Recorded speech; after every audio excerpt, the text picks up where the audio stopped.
Hello and welcome to Frontrunner Motorsport. One Race Wonders is back once again, and for episode 46 we are doing someone who is a little more personal to me because I share a surname with today's subject, and that means he could be a long lost relative. I doubt it. I don't have any American family as far as I know, and I'm not related to former British Prime Minister Neville Chamberlain or former Soccer AM host Helen Chamberlain. Maybe my family's name is as common as the large green space you're allowed to camp on. Well, this has got off to a shaky start. For those not aware, One Race Wonders is a series where we look at the Formula 1 drivers who have a single Formula 1 Grand Prix to their name. They have to have started a race, and only one race. We have looked at a grand mixture of drivers and teams at this point, so make sure you check out the playlist. But for now, subscribe to the channel and let's jump into the story of American Formula 1 One Race Wonder, Jay Chamberlain.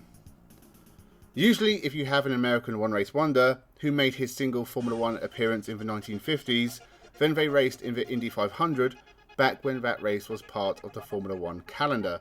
But someone eventually realised that having a race where none of the usual championship runners would compete, and it has a completely different cast of competitors, is a pretty dumb idea. So by the 1960s, Americans had to take part in other races in Formula 1. Jay Clifford Chamberlain was born in California in 1925 and was a gifted engineer.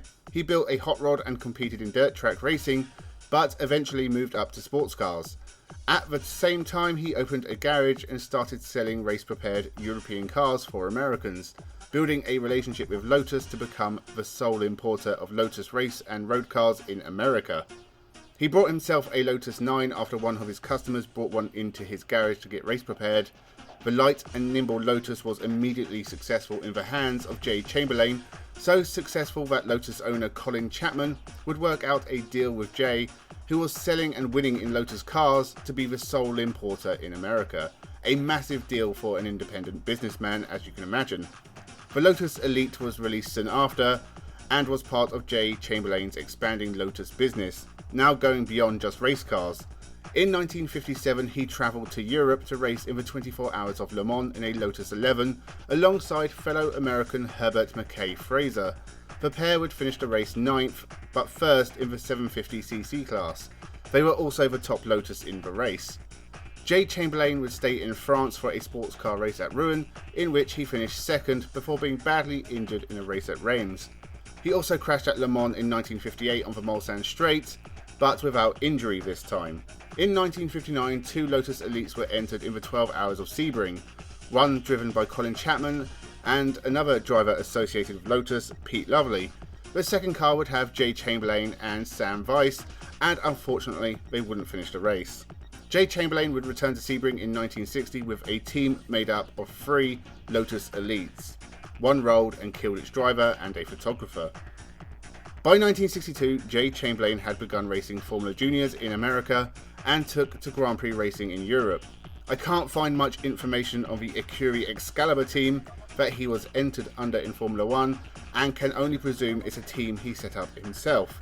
It didn't start too badly with a 5th place in the Levant Cup at Goodwood, but the field was small and Jay Chamberlain finished 19 laps behind winner Bruce McLaren. His first Formula 1 Grand Prix was the British Grand Prix of 1962 at Aintree. He qualified last but won, and was around about 10 seconds slower than the top cars. He did finish the race 11 laps down and in 15th. He ran Swedish driver Ole Nygren in a non-championship race at Sweden, but Nygren was last and very slow compared to the rest of the field. Jay Chamberlain entered 2 more Formula 1 races in 1962. The German Grand Prix, where he failed to qualify, 2.5 minutes off the pace, and the Italian Grand Prix, where he also failed to qualify, around 20 seconds off the pace. Strangely, he decided not to enter the American Grand Prix, which was the next round at Watkins Glen.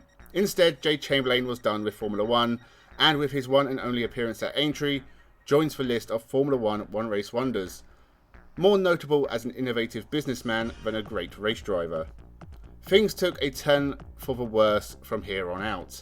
A falling out with Colin Chapman and some poor business practice from Lotus would see J. Chamberlain sued out of his own company, and someone else was set up to deal Lotuses in America. The business fell apart quickly from there, and the downfall of Lotus is made up of instances like this. By 1980, Colin Chapman was dead, the sale of Lotus cars in America had plummeted, and the Lotus company would be in deep financial trouble. By 1994, they had disappeared from Formula One and were owned by other international companies. These days, Lotus still exists as part of a larger corporate structure that also owns Renault, Alpine, Mitsubishi and Nissan, and they have now moved solely into electric car production. J. Chamberlain moved away from racing and would live a long life, passing away in Arizona in 2001. He was never a successful race driver, but he was a Formula One one-race wonder. So that was the story of J. Chamberlain. If you have anything interesting to add, then I would love to hear more about the man, as information is thin on the ground and pictures are very scarce. Let me know your thoughts in the comments below. Make sure you subscribe to the channel and check out the full One Race Wonder playlist. With 46 episodes now available to watch, there is hours of videos to peruse, including Don Bowman, Roland Ratzenberger, Bugatti, Jack Aitken and more. Thank you very much for watching and have a good one.